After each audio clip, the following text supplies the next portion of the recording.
তাশাহুদের মধ্যে আঙ্গুল তুলবেন, হয় নাড়াবেন নয় তুলে রাখবেন, এটা সুন্নাহ। আশাদ্দু আলা শাইতান মিনাল হাদিদ, শয়তানরে লোহা দিয়ে পিটাইলে যত কষ্ট পায়, তাশাহুদে বসে এই আঙ্গুলটা নাড়ালে এর চেয়ে বেশি কষ্ট পায়। সুবহানাল্লাহ কইবেন না? এজন্য মুরাআতুস সুনান, 5টা টিপস খেয়াল করে রাখেন কিভাবে নামাজের মনোযোগ বৃদ্ধি করবেন। টিপস নাম্বার 1, সল্লু সলাতান মুআদ্দিয়া, বিদায়ী নামাজ পড়বেন। মনে করবেন হতে পারে আজকে এই নামাজটাই আমার জীবনের শেষ নামাজ। এখন বাজে 10:30, আপনাকে বলা হলো আজ রাত 1টার দিকে আপনার জীবনের হায়াত ফুরিয়ে যাবে। চলে যাওয়া লাগবে না আমাদের?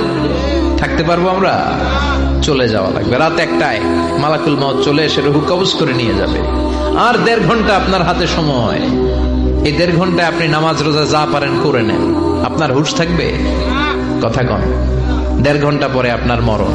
আপনি তাড়াতাড়ি করে ওযু করে আসবেন, যা নামাজে দাঁড়াবেন, মনে মনে ভাববেন আজকে জনমের মতো মাফ চাবো আল্লাহর কাছে। আকাম কুকাম যা করছি সব কাইন্দা একেবারে মাফ করায় ফেলাম আল্লাহর কাছে, ঠিক কিনা? সেদিন আপনি ওযু করবেন চমৎকার ভাবে পাঞ্জাবিটা পরে, আতর মেখে, টুপিটা পরে, মুসল্লার মধ্যে